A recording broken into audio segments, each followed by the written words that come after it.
Hi, my name is Dan Gomez, and this is Mental Health Supra Omnia. Mental health above all. We identify and understand mental health issues and the paths for help. According to the Pew Research Center, 42% of adults are unpartnered, 7% are cohabitating, and 51% are married. But as our world has continued to evolve, we now realize there are some, if not many, who absolutely thrive being single. Unlike when I was much younger, everybody was kind of expected to get married. You were constantly being asked about getting married, whether you had a boyfriend, whether you had a girlfriend. It turns out that the world is a wealthier place than we thought. To understand better, we have Bella DePaulo, a social scientist, international lecturer, writer whose work is featured in the New York Times, Time Magazine, the online version, obviously, maybe even the written version, and the Atlantic and Guardian, as well as in many books. Bella is an academic affiliate in the Department of Psychology at UC Santa Barbara. One of her books, the latest one, is Single at Heart. Bella, can you first define single at heart and share some characteristics? Single at Heart, the title of my book, people like me, of course, I'm single at heart. For us, single life is our best life. It's our most meaningful, fulfilling, and psychologically rich life. Single is who we really are. So it's our most authentic life. And we are happy and flourishing because we are single, not in spite of it. Erica, let's bring in Erica Kawamura. Erica is Director of Strategic Initiatives for Equilibria Psychological. She's Doctor of Psychology, PsyD, has years of experience, also board certified in lifestyle medicine. Erica, correct me if I'm wrong. Well, first of all, do you have a reaction to the whole concept of single at heart? And perhaps you've even seen in practice people that are avowed single people and love it that way. Sure. Yeah, no, I was really drawn to your book because, you really don't talk about it much. And like you suggested, society has this way of stigmatizing single people, right? And I have a lot of patients and friends and, people I've walks of life and everybody that they just, some of the, they always have that one family member who's always saying, when are you going to get a partner? When are you going to get a boyfriend, girlfriend, whatever? And they just dread these events because, hey, there's more to me than my relationship status. And that's why I really appreciated that and the differentiation between what you're defining as a single at hearts versus the reluctant singles, and also the differentiation between the single at hearts and then the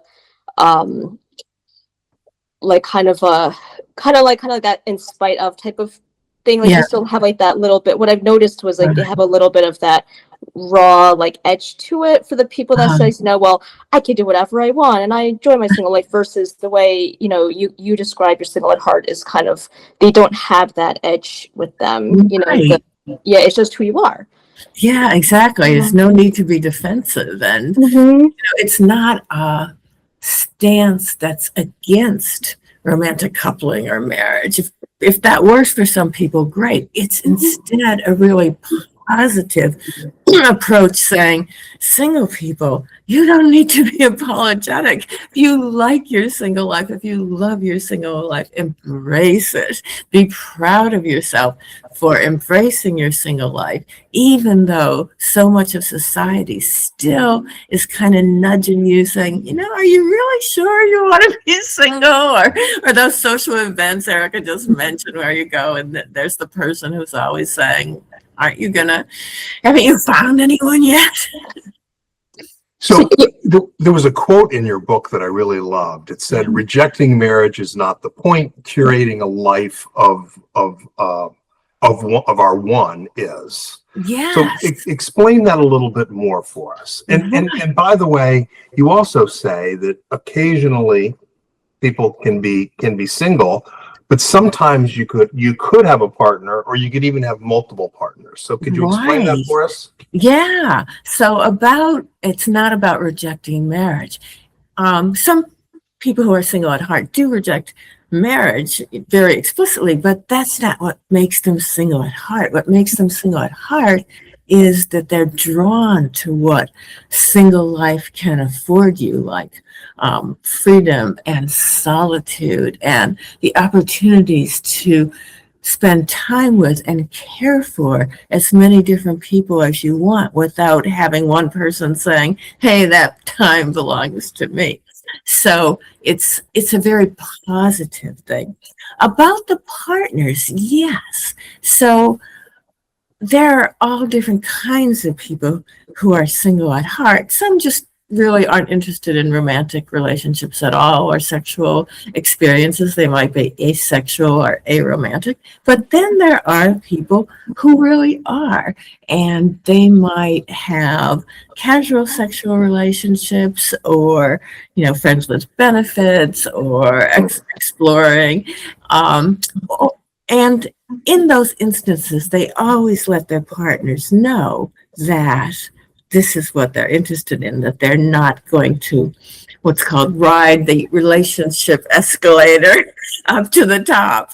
And another version of that is solo poly. And that fits really well with being single at heart because you're not centering your life around one romantic partner. You have your own, yourself as kind of the center and maybe a number of different relationships that aren't hierarchical.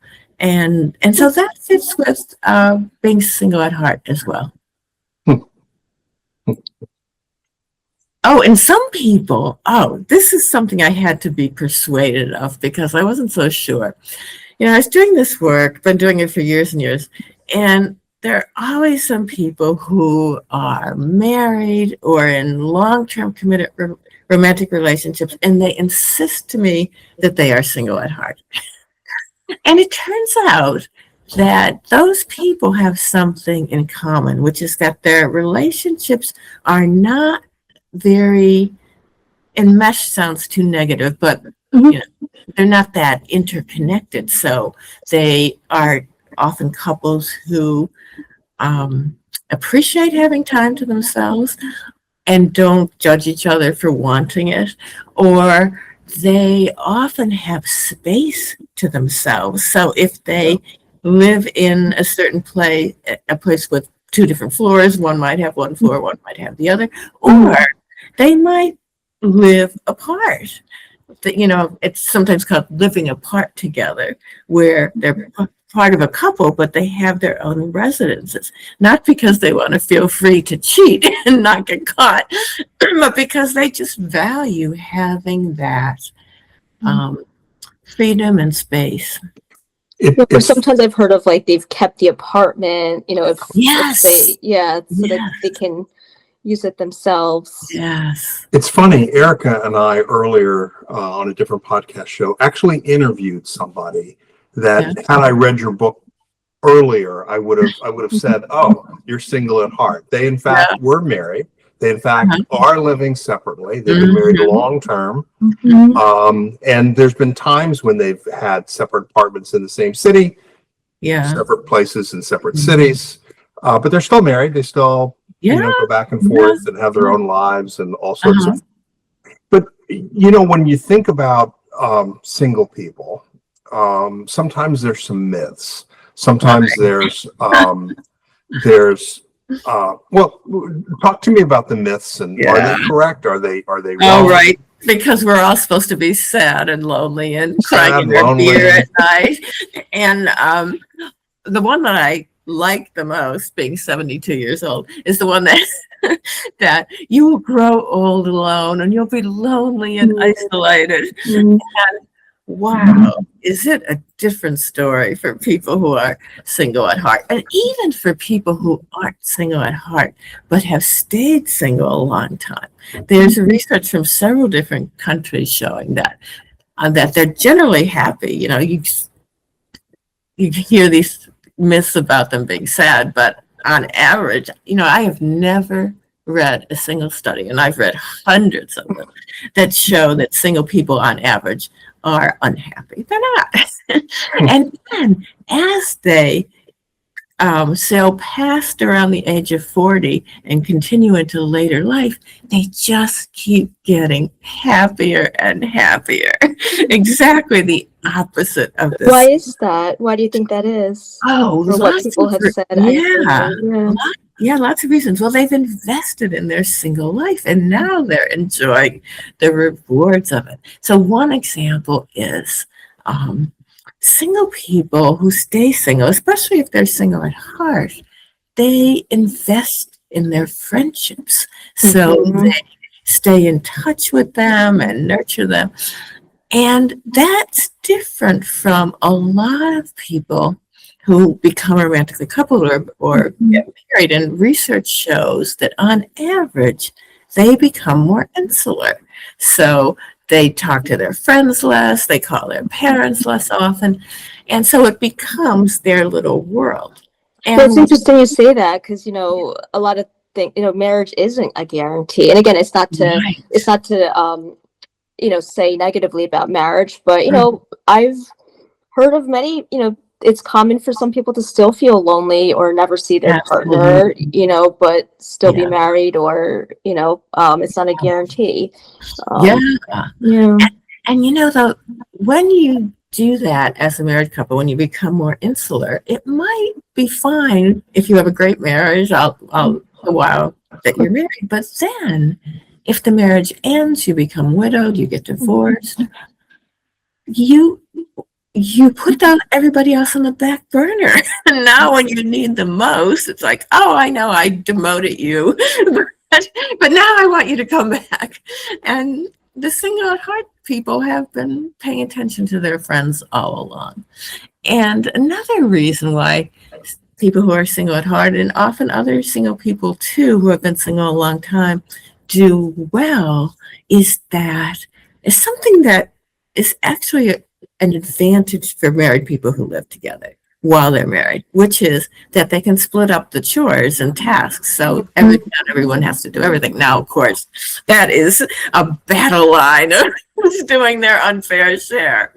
But even setting that aside, what happens when, again, the marriage ends, either with divorce or widowhood, is that the persons left standing all of a sudden don't know how to do what their spouse used to do, or they're out of practice. Whereas people who have been single for a long time, especially the single at heart, who never planned on organizing their life around a romantic partner, well, they have either figured out how to do all those things themselves, or they know how to find someone who will help or find someone they can hire. You actually have a test, right? To determine if you're single at heart. What's it, like 14 questions? Yeah, right. Yeah. So, and so the people who are in a committed romantic partnership or married who claim they're single at heart, they score a little lower than other people who are not in a. Yeah, I failed. Oh, okay. That's all right. We love you anyway. I guess how is that different from, you know, because like some of the things that you said where, you know, like somebody can still want a relationship and be in a, you know, because you use the term enmeshment, right? So like, people who still want a romantic partner and live with somebody and be coupled off and stuff, but they also really value of, you know, like a lot of times like something I often hear is like, I don't want to lose myself in the relationship, or, you know, I took on all of my partner's interests and I never got to, you know, say what I want to do, and I don't know who I am anymore. So like, because I kind of view it more as like, it's healthy to kind of still, you know, keep your own hobbies. You don't have to like, you know, work together and live together and, you know, like have a boys night out, have a girls night out, or have, you know, if you're single sex, you know, go have fun with your friends, you know. And how is that different from versus someone who just I think that's very healthy too. And what I thought was really not healthy for couples, not that I can speak for couples, is when they kind of pressure each other to be, they take the songs too seriously, like "You are my everything, I just want to be your everything." Well, if that's true, then when the relationship ends, they really have nothing. um, They just end up disappointed, because Yeah. that's not fair to the other person. You Right. can't be your everything or Yeah. fulfill all your needs. And yeah. Well, there are myths or assumptions about Mhm. married people, like Mhm. they won't be lonely, or they won't be alone, or that they're happier. Are those true? Are those not true? What do you find? Well, there are dozens of studies now that have followed people throughout, well, for many years of their lives. And they ask them every year, how happy are you? How happy are you? How happy are you? So the people who go from being single to getting married, in that first year, they, on average, experience a little bit more happiness. It's like, they have this big wedding and it's exciting and everybody's congratulating them and giving them presents. But then over time, that happiness decreases and they end up being about as happy or as unhappy as they were when they were single. And that brief period of time when they were getting more happy, that's only true for people who get married and stay married. For the people who were headed to divorce, and they know that in these studies because they go on for years and years and years, they were already on average becoming less happy as the day of their wedding approached. Huh, interesting. Fascinating. The other thing that I thought was fascinating when you talked about studies, and you reference several, but one in particular about characteristic differences between single at heart and others. And I believe the study indicated, or multiple studies indicated, that the single at heart had better social skills, which makes sense to me, right? Yeah. But also that they may even have better leadership skills. Did I read that correctly? You did. That was a study of high school students, and they compared the students who were into dating to the students who had rarely or never dated. And they went by teacher ratings, and teachers didn't know, who was dating or not. And they found that the students who were not dating had better social skills, and they were better at leadership than the other students. And I love that kind of thing so much because I think even as early as high school, a lot of people start feeling the pressure and feel like, the cool kids are the ones who are dating and that there's something wrong with you if you're not. And instead, this is showing that, maybe you're really into your studies and, that can be very engaging. And I like to think about that theme even more generally beyond high school, because, I think when people try to be fair to single people, but, they really don't think they have very good lives. So it's like, oh yeah, you have your friendships. And so that compensates for not having a partner. Like, we're deprived and we have to have compensation for the void in our life.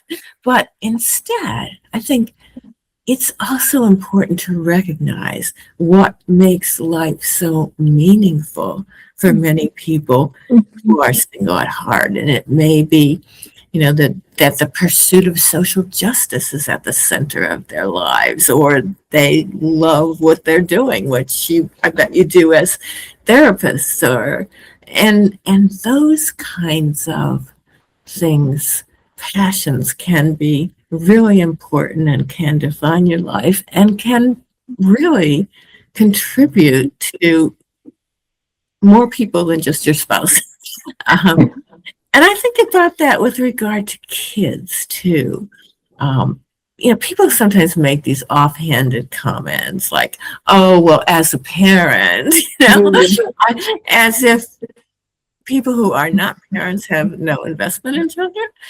And yeah, I think about, say, the teachers or the coaches or the counselors or that special person in the life of single people who and those people can have a positive impact on young people beyond just if they have their own kids.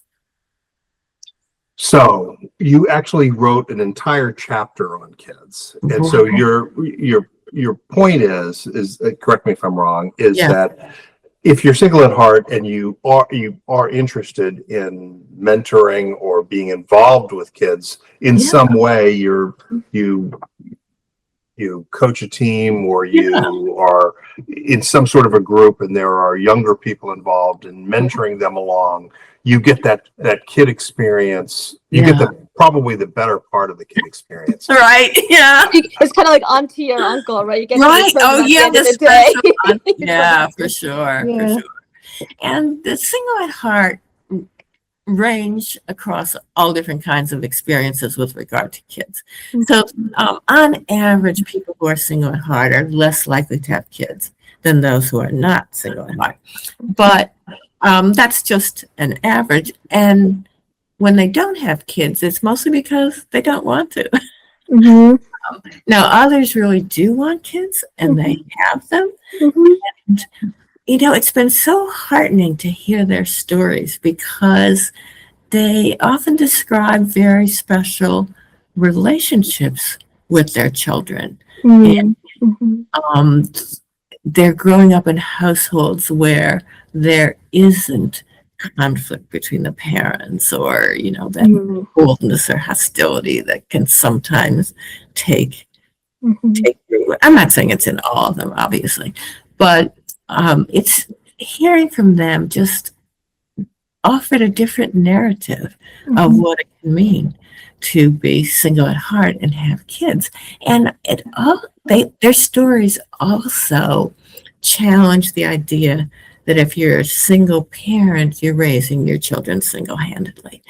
Often they have whole networks of people who are important to them. Oh, my favorite one is a friend I still have in Virginia. I'm now in California. And she adopted a child and she named 12 godparents for her child. And so literally, like, it takes a village to raise a child concept. And she created this village from the day she adopted her daughter. And and especially with modern medicine, you know, and again, before I even knew of this term, I've known people over, you know, whether professionally or hearing of, or, you know, former classmates, etc., that, you know, whether you're single at heart or you're just an independent person, but just haven't met the person they want to spend the rest of their life with or to couple with, like they just have a kid on their own, you know, and it doesn't, and it no longer has to be like adoption as the only route to do that. But I'm sure, you know, you had mentioned with the single at hearts, like, you know, building a life that's meaningful. So if having a child is something that is, you know, something that they embrace as a part of their value system, or, you know, something that is really important for them, they have the means to do it. You know. So you mentioned before having relationships, and when I think about marriage, obviously I think about intimacy. Obviously, there's sex, there's kids. We talked about kids. You have a whole chapter devoted to intimacy. So,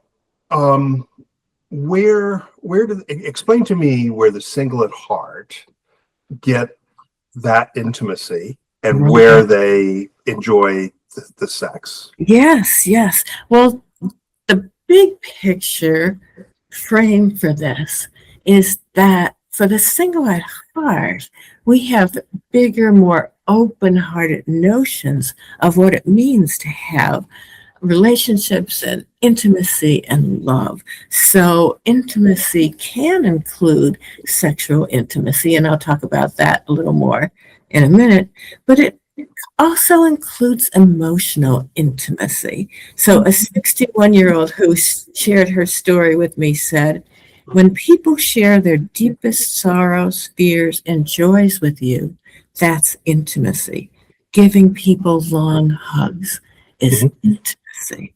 And same for love. A 57-year-old single at heart school teacher said, I love my blood family. I love my chosen family. I love my students, my pets, and pursuing my creative endeavors. My family, pets, and friends love me. My students love me.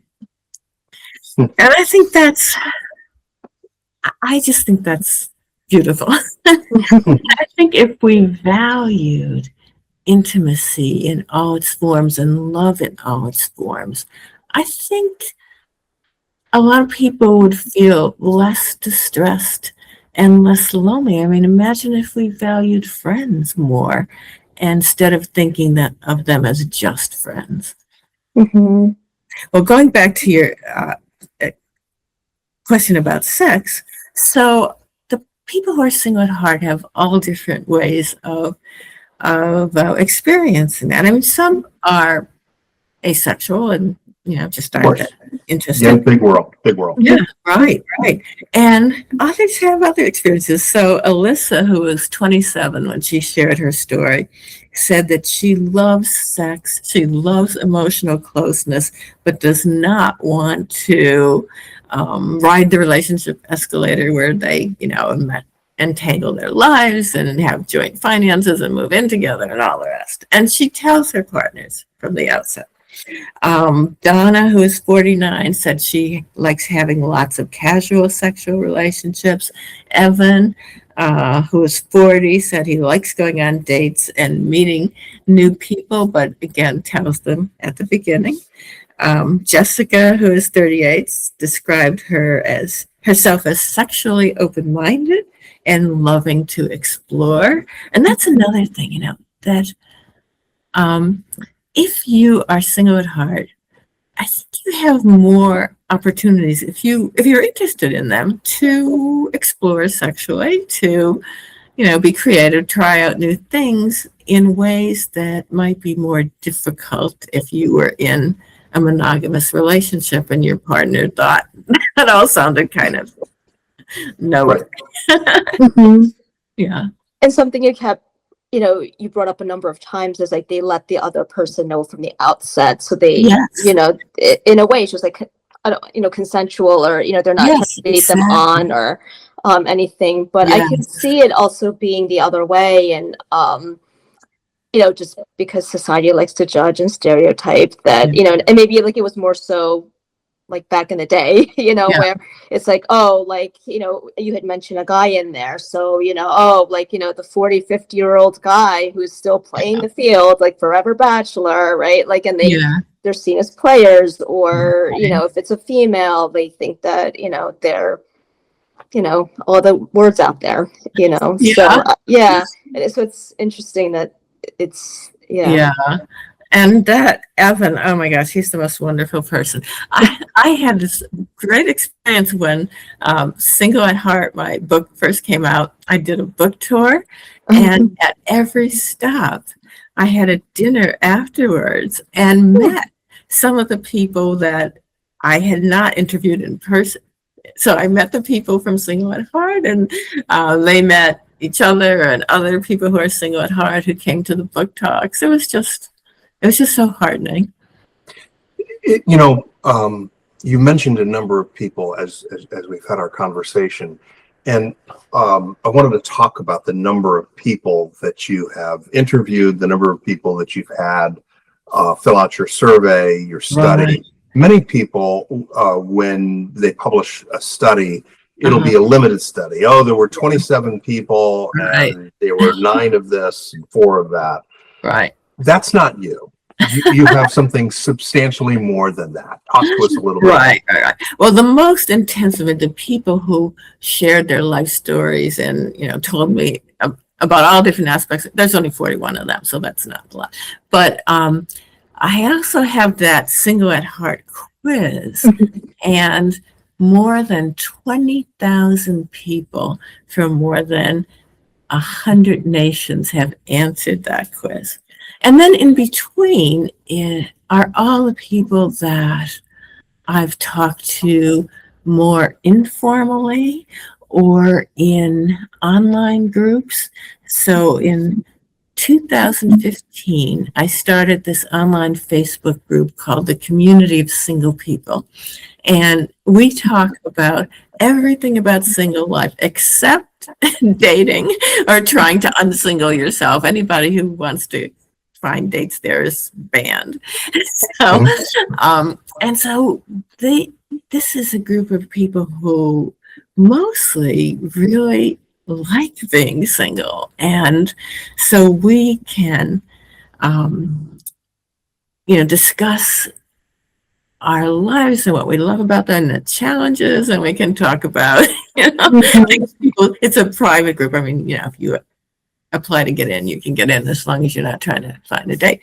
But, we can share experiences that if you put it on your regular social media, you'd get pummeled for it. Sure. Are there commonalities that lead one to being single at heart? Being an only child or being independent from a very young age or anything along those lines? I think that independence is a big thing, that you kind of like your, you like your freedom and your solitude. And I thought only child might matter, but in preliminary data, it doesn't look like it does. Okay. I think it's more like the kids who go off and play by themselves, not because they don't have any friends, but because they kind of like it.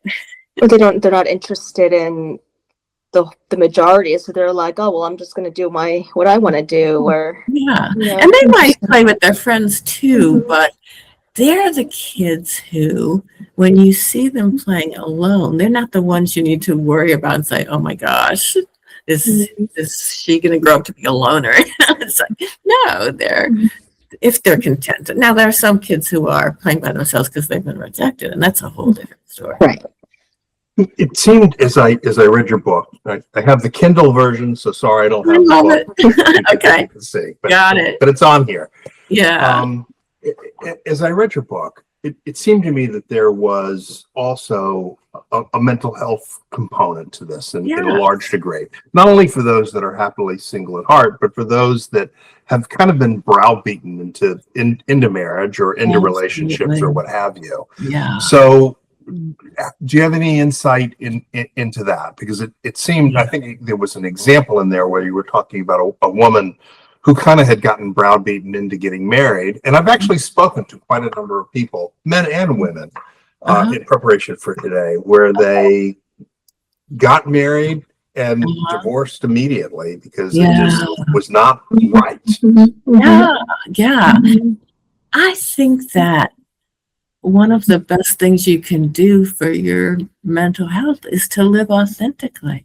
But the problem is, some people's authentic lives are validated and rewarded and celebrated, like people who really would do better in a romantic relationship than living single. But then others, like the single at heart, keep facing skepticism, like, oh, you're just fooling yourself. You haven't met the right person yet. Or when you get older, you'll change your mind. Well, I'm 72, so I'm not going to change my mind. And, someone who read Single at Heart told me, let's see, she said, I wasted so much of my life trying to be what someone else needed me to be. Now it's my time to shine. And a number of people have also told me that they told their therapists about single at heart and how it helped them. As one person said, it turned my thinking around to fully embrace my newfound single life. And that's what I, hope will single at heart will do is it's so many books for single people are telling them how to be happy until they find the one, and then they can be really and truly happy. And I want single people to know that being happily single and wanting to stay single and feeling deeply and fulfilled is, as the kids say, a thing. Now, can you be single at heart just as in just the same fashion after you've divorced or after your spouse has died? Oh, yes. I think, and that goes back to what you were just saying about people who just kind of walk into marriage because it never occurred to them that there was something else. And I think what's really interesting about people who divorce is that, or become widowed, is that they experience single life in a way they hadn't before. So they're, maybe a better example would be during the pandemic, where there were people who really wanted to be in a romantic relationship. And this one person told me she was in a romantic relationship all the time. And at first, being on their own during the pandemic was really hard. But then some of them found out, oh my gosh, I love this. They found that they loved their solitude, they loved their freedom. Maybe they were maintaining connections with friends by Zoom or however we did it back then. And so that's revelation. And I think the same thing can happen with people who get divorced or widowed, that they inhabit single life in a new way, and maybe come to understand it and experience it in a new way. And it's often not at first. At first, I'm like wondering, especially if they're the ones that, it was just ingrained in their minds that they didn't think that it was even an option to not get coupled off. And then, especially if they were younger, they didn't really get to explore their identity, their sense of self. Maybe when they get older, they get to do that, I don't even know who I am anymore. And you hear that a lot, with people who come out of a divorce, even if they're not single at hearts, and they do want to be a couple, they still just don't know who their sense of self is outside of because they got married really young or and as you were saying earlier, you're kind of following each other's interests, and maybe the ones that you don't have in common kind of get set aside. My parents were married 42 years, their first and only marriage for both of them. And I remember thinking after my dad died, I wonder what my mom's going to discover about herself. And it's not like my father was oppressive or anything like that, but she would, go along with what he wanted to do most of the time and where he wanted to go out to eat. And she became more adventurous and, in restaurants, ordering odd things and traveled. And it was, she I don't want to downplay, she missed him terribly. But I think is there a range or a spectrum of you talk a lot about the single of hearts that are that want to be, and then obviously the ones who have more of that enmeshed, I am you and you are me. We work together, live together, all of that. But just people in the middle, right? Like the people, I guess I would say is healthier, a healthy relationship where you're still yourselves, but then you kind of be the better version of yourselves because of that partner, and you guys support each other's goals and dreams, and I have a friend who once told me something that stuck with me. She's married, and she said, you know, I'm happily married. I love my husband, my kids, but if I were single, I would also be happily single. Okay. Yeah, something of those people like, I would like to find somebody, but if I don't, it's not the end of the world. And, Yeah. that's what I was curious about the in the middle, Yeah, the for range. sure. Yeah. What about gender differences? Yeah. Are there more men than women that are single at heart, or the opposite? Yeah. Or men tend to be lonelier or unhealthier if they're single? What do you know? So if you look at single people generally, not the single at heart, what the research shows is that if someone's going to be lonely or unhappily single, it's more likely to be the men. That's what I thought. Yeah. And unhealthier, especially after divorce. And Right. But for the single at heart, that's not true. There are at least as many men, and actually in my data, a few more men. I wanted to see it replicated because the data I have is not a representative national sample. It's, whoever took the survey. And when I think about what it means to be single at heart, to love your freedom, to like being captain of your own ship, to appreciate your alone time, to get to spend time with your friends and not just one person. I mean, why wouldn't men be single at heart? Okay. Yeah. And what you see in their life stories is that they develop those competences that a lot of men who get married or want to depend on a spouse for. So they are they take the initiative in making friends and nurturing their friendships, and they learn how to do the conventional female things like, keeping house and all that kind of stuff. So they're not looking for a woman or a partner to do those things for them. Okay. Like that dependency piece. Right. And again, I'm not saying that all men do that in relationships, but there's still some of that. Bella, let me ask you just a couple of questions. Sure. Number one, what was the biggest positive surprise coming out of the people that you've interviewed and writing your book? Oh, I think it was, well, two things about the people who I interviewed or took the survey, and then separately the people who read the book. So the people who shared their life stories with me and who answered that single at heart quiz, I thought going into it, they're going to like their solitude because I like my solitude. But I had no anticipation just how important that would be. Like every single one of the persons who shared their story with me said that solitude was important to them. And 3 of them said it was like breathing.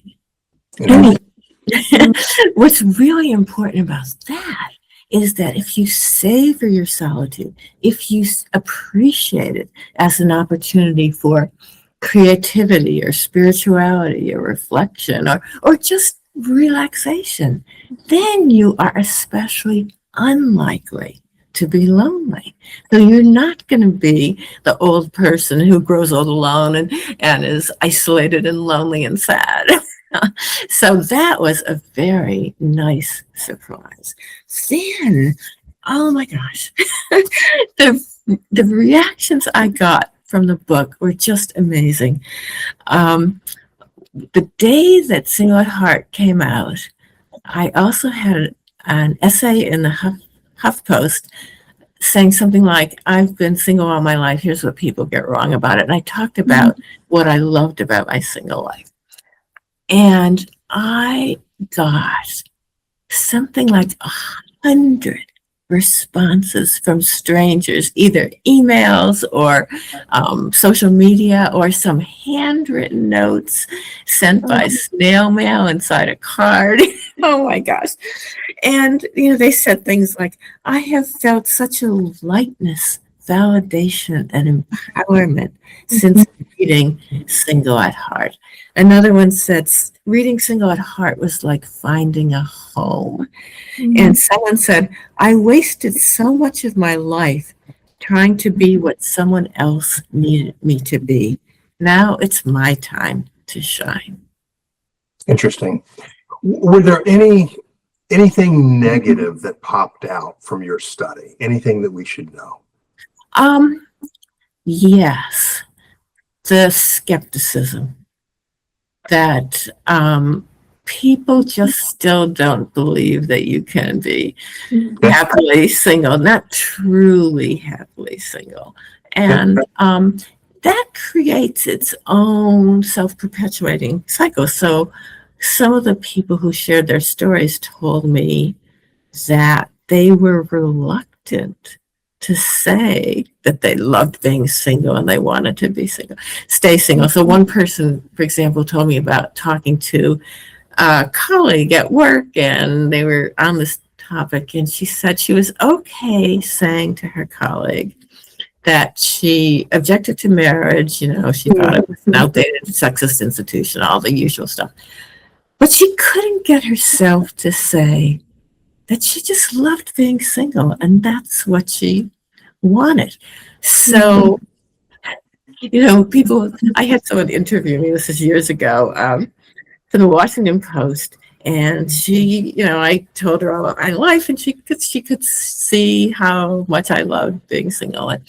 And she wrote in her article afterwards and she was driving home from seeing me. She was thinking about the single people in her life, and she couldn't think of anyone who loved their single life.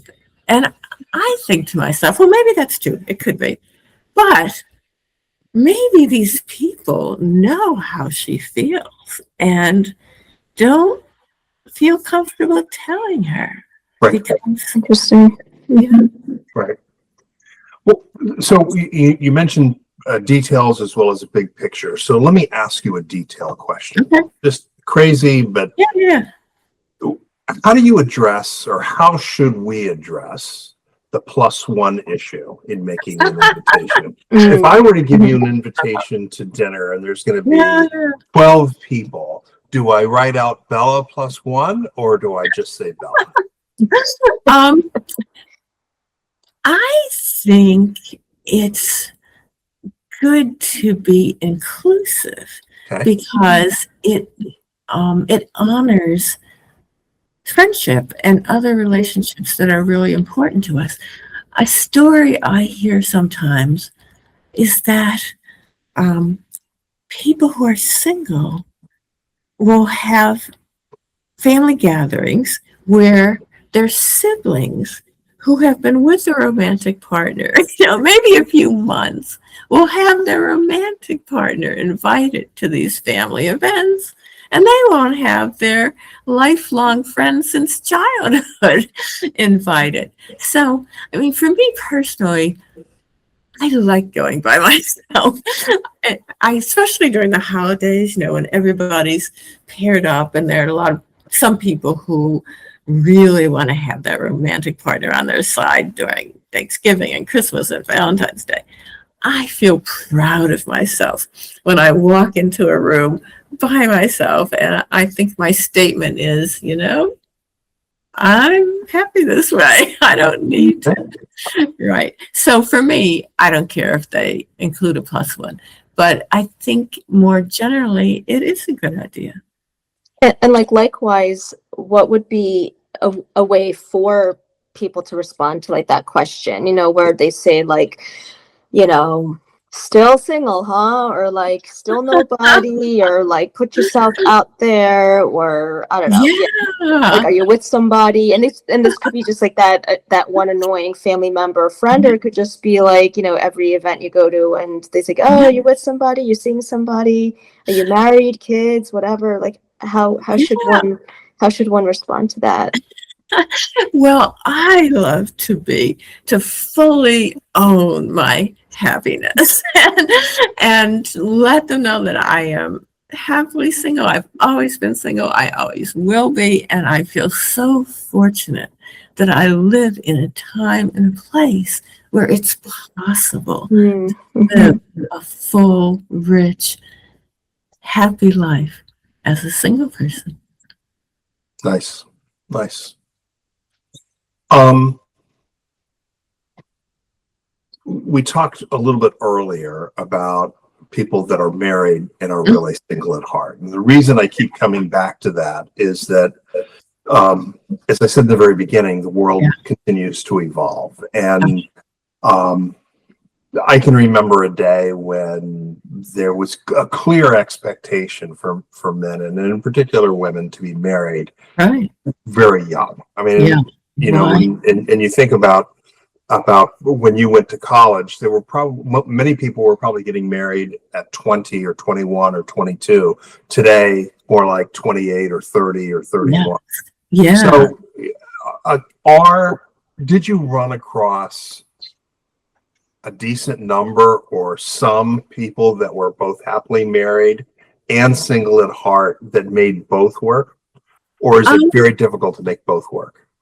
No, I think if you're with a partner who also shares your single at heart characteristics, then that could work. And I think, though, the examples of the people who insisted to me that they were single at heart, even though they were married or in a committed romantic relationship, I think they're examples of that. Although not all of them had a partner who was as single at heart as they were. So, that's a thing too. Okay.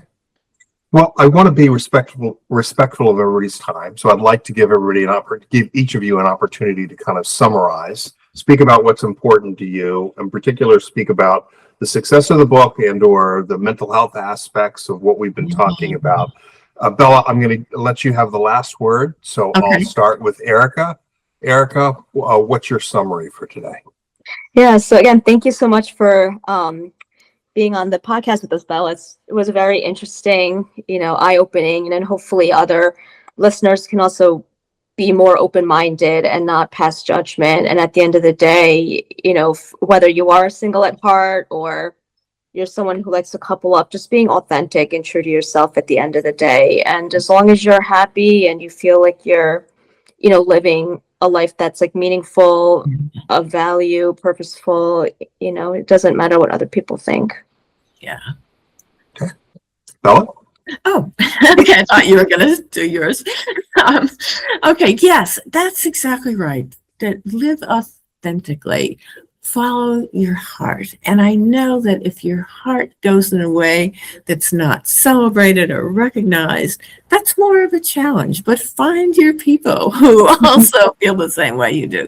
And to everyone, whether you're single at heart or not, if you're single, live your single life fully, joyfully, and unapologetically.